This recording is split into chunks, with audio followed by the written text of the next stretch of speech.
Welcome back, everybody. We were talking about some whitewashing in the last episode. So to avoid controversy and accusations of us whitewashing here at Ghostface Gaming, Phil and I are both black now. Yeah. No, Phil, don't do that. You completely backpedaled. You backpedaled. It was supposed to be all-inclusive, and you made it a thing. Shit, ain't nothing but a thing. No, stop it! You weren't. That's not how this was supposed to go. We're supposed to avoid controversy. God damn it, Phil. God damn it. Anyways, welcome back to Doom on Ghostface Gaming. As you may have noticed, we've been on the same level for an entire episode, so it's probably gonna be all of this one too. We kind of need to get our shit together. So, entertainment must come first, though. I know. It may be entertaining for us to see us fuck up constantly, but I mean, commentary-wise, commentary.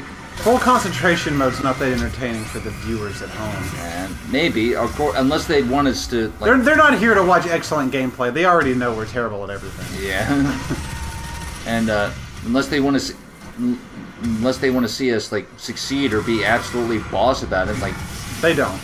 And to speak, well, not us in particular, but there are people who do see that. I know, but I think there's like a there it is. Yeah. Rocket launcher. Shit. So at the point of us recording this, we're about to hit summer 2017. Yep. And I'm hyped for the movies this summer. Guardians. It's gonna be so fun. Guardians of the Galaxy, Spider-Man, Planet of the Apes. The Mummy. I'm legitimately curious about that. I mean, Tom Cruise can just really carry a movie. In my opinion. Oh, frick. Much better than Brendan Fraser. What the fuck? Well, that was. Well, Brendan Fraser's a laughingstock now, but back then he was. He was one of the most profitable stars in Hollywood, honestly. Pretty much. He just really, really went downhill, to say the very least. Now he's not even cast in anything anymore. Like, is he just comfortable sitting on Mummy royalty checks, or? I mean, he made a shit ton of money off of it. I don't think he's worried about money. He'll get in movies like Bad Fur Day and shit like that. It's like, I'd hate that that's his swan song. I don't think he's a bad actor. Well, I think his swan song, I'm going to call it that Journey movie. Journey to the Center of the Earth. Oh, yeah. I mean, that was good for him, I guess. But then The Rock, like, he became usurped by The Rock. Which, you can't help it when that happens. No, The Rock is everything right now. He's one of the biggest stars right now. I wouldn't have said that 10 years ago. Like, he was the biggest star in wrestling, but now he's the biggest star in movies. And good for him, too. Yeah.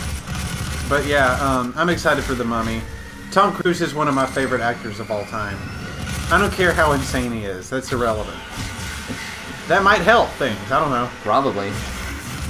His methodology and whatnot. But I guess he's like more comfortable with doing like action tentpoles, but Tom Cruise? Yeah, Tom Cruise. I kind of wish he would do more drama, to be honest. Yeah, he hasn't really done a drama in a while. I mean, he's capable of doing it. He's been nominated for an Oscar 3 goddamn times. I mean, Rain Man was, to me, his, like, that and Jerry Maguire are probably his, like... Shit on my biscuits.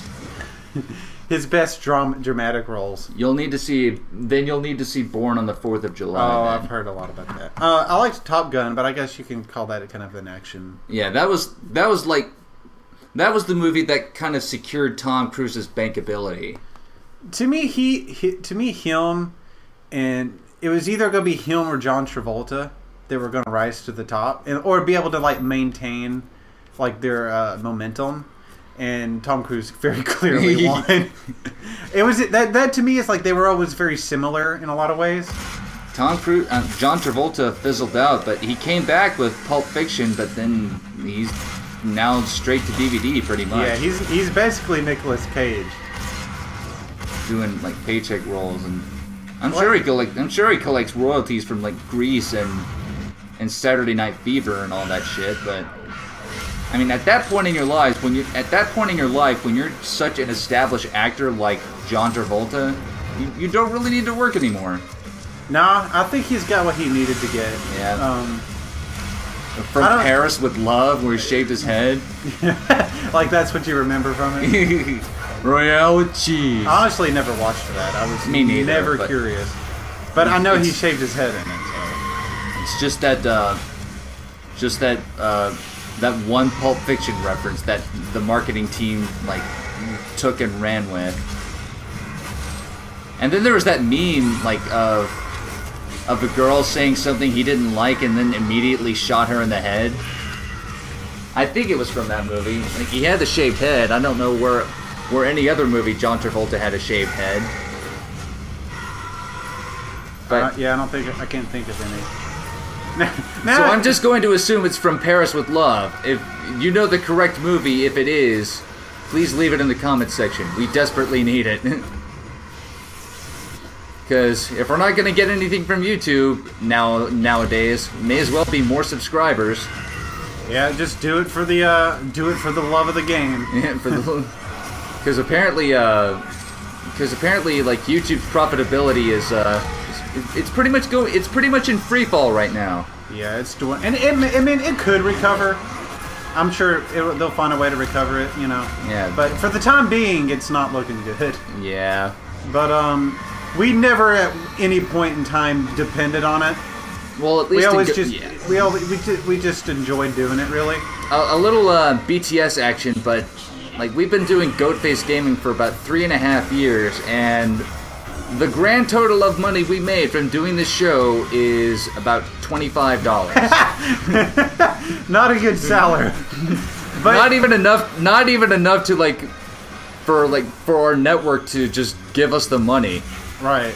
But that should be a good that to me that's a good well,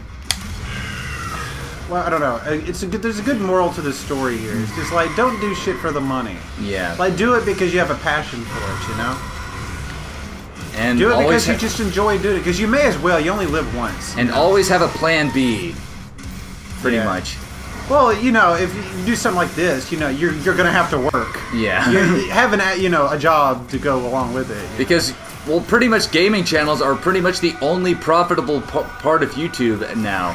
Yeah. Because the advertisers that chose to stay behind and with YouTube's algorithm and everything, it fits right at home. Like PewDiePie and Markiplier are still making millions. Yeah. Now, which is great. I mean, if we ever, for some reason, some miracle happened and the like every other popular Let's Player dies and we're just the only ones left, or just something happens to where this can become a job money-wise, we would most definitely have it as a job. Oh yeah. You know, but for now, it's playing video games for a living. Hell yes. That's the life. You know. Mm-hmm.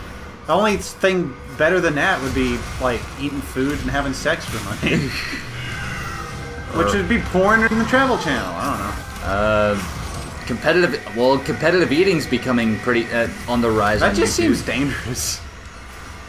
Well, it is. They never say. He was about to try to find a way out of it, but it's definitely. But I was thinking about that, but then I saw like the channel Beard Meets Food is like, oh yeah, it is definitely not. God damn it! Shit, fucking ass! It is definitely not a healthy hobby, and definitely not. And that's why Man vs. Food had to get canceled. There's no way he could live his life that way. Yeah, not without being extremely active, but then again, I'm kind of hooked on this channel called Eric the Electric, and I've noticed you watching it a lot. Yeah, and he does a whole bunch of big food challenges, and like the way he counteracts it is that he rides his bike a lot, like 4 hours a day, and does weightlifting, and he doesn't do it every day, and like when he doesn't eat all that food, he mainly eats fruits and vegetables. So also he doesn't like he's not really a firm believer in like counting calories and just adhering to MyFitnessPal and shit like that, and I've kind of I kind of personally eased off the gas in that department. Well, in terms for me, like I've maintained, like I'm skinny, and I've been skinny for years. Ever since I decided I wanted to be skinny, I've I've stayed skinny ever since.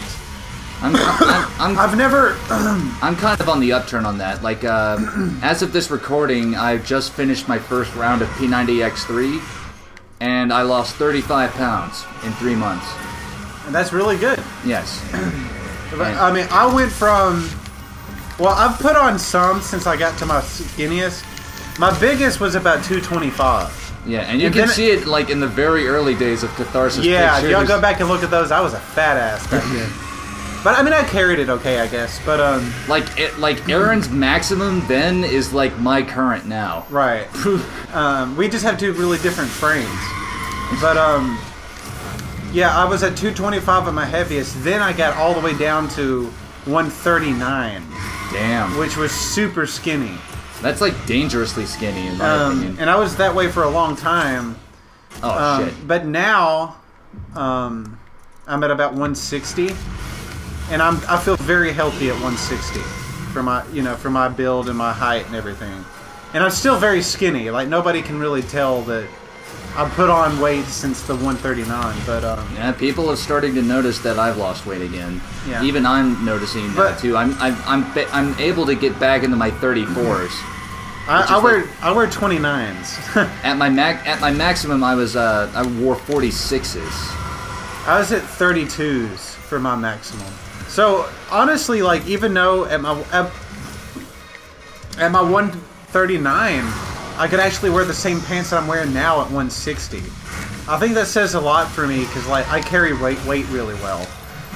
But moral of the story I was trying to get to is I count calories to a degree, but not precisely. Like I kind of give it some leeway. I'm counting. Fuck! You killed yourself. Are we at the end of the episode here? Almost. Just now finish what you're gonna say. No, I'm just saying that like I very loosely counted my calories. I'll eat a small breakfast and a relatively big dinner, and that's about it. But I stay active all day. That's my goal. It's just to be active and exercising pretty much all day. Well, to top that off, I still count my calories, but I don't count how many calories I burn anymore. And I don't really eat sweets either. I just eat like real food. Oh, I just had a Easter bunny, so. Well, I mean, I occasionally have a sweet, but it's not often. On the next episode of Goatface Gaming, we eat Easter bunnies in front of the microphone, and we smack, do all that smacking.